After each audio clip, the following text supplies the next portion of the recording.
Taiwan చుట్టూ యుద్ధ మేఘాలు కమ్ముకుంటున్నాయి. చైనా సైన్యం తైవాన్ ను లక్ష్యంగా చేసుకొని భారీ స్థాయిలో లైవ్ ఫైర్ యుద్ధ విన్యాసాలు ప్రారంభించింది. వాయుసేన, నౌకాదళం, రాకెట్ లాంచర్స్ మూడు ఇప్పుడు తైవాన్ ను చుట్టుముట్టేశాయి. ఈ విన్యాసాలకు చైనా పెట్టిన పేరు జస్ట్ మిషన్ 2025. అసలు తైవాన్ ను చైనా ఎందుకు టార్గెట్ చేసింది? ఇది కేవలం డ్రిల్ కాదు. తైవాన్ స్వాతంత్రవాదులకు, తైవాన్ కు సపోర్ట్ చేస్తున్న విదేశీ జోక్య శక్తులకు బీజింగ్ ఇస్తున్న స్ట్రైట్ వార్నింగ్ అంటున్నారు పరిశీలకులు.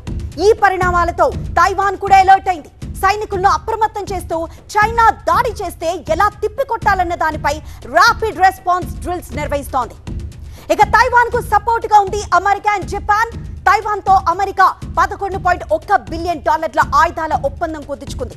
చైనా దాడి చేస్తే జపాన్ జోక్యం చేసుకునే అవకాశం ఉంది.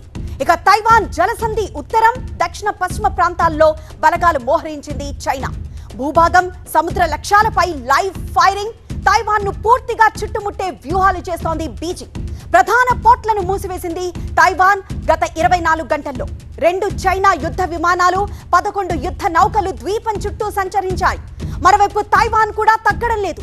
అమెరికా తయారు చేసిన అత్యాధునిక HIMARS రాకెట్ ను బయటికి తీసుకొచ్చింది. 300 కిలోమీటర్ల పరిధిలోని లక్ష్యాలను ఛేదించగలది. చైనా తీర ప్రాంతాలను టార్గెట్ చేసింది తైవాన్. ఇక చైనా యాక్టివిటీస్ పై తైవాన్ ప్రభుత్వం తీవ్ర నిరసన వ్యక్తం చేసింది. చైనా పరిస్థితిని తప్పుగా అంచనా వేస్తోందని, ప్రాంతీయ శాంతిని ప్రమాదంలో పడేస్తోందని వాదిస్తోంది. వెంటనే డ్రిల్ ను నిలిపివేయాలని తైవాన్ డిమాండ్ చేస్తోంది. దశాబ్దాలుగా చైనా తైవాన్ ను తమ దేశంగా చూస్తూ వస్తోంది.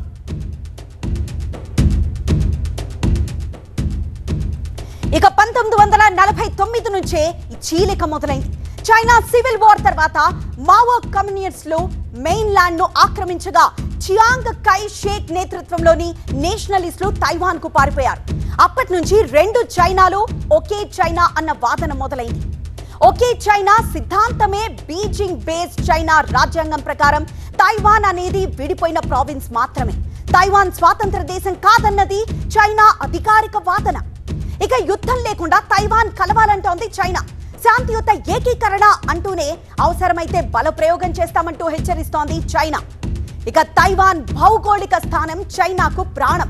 తైవాన్ చేతిలో ఉంటే పెసిఫిక్ లో చైనా నౌకాదళానికి అడ్డుకట్ట ఉండదు. అందుకే తైవాన్ చైనాకు కేవలం ద్వీపం కాదు, వ్యూహాత్మక ప్రాంతం. ఇక అమెరికా అంటే తైవాన్ కు రక్షణ కవచం. అమెరికా ఆయుధాలు, అమెరికా రాజకీయ మద్దతు ఇవే తైవాన్ కు రక్షణ కవచంగా ఉన్నాయి. అందుకే బీజింగ్ అసలు కోపం వాషింగ్టన్ పైనే ఉంది. ఇక ఎన్నికల తర్వాతే డ్రిల్స్ పెంచుతోంది చైనా. తైవాన్ లో స్వాతంత్రవాద పార్టీలు గెలిచిన ప్రతిసారి చైనా సైనిక విన్యాసాలకు దిగుతోంది. తైవాన్ ను భయపెట్టేందుకు బీజింగ్ స్ట్రాటజీ ఇది.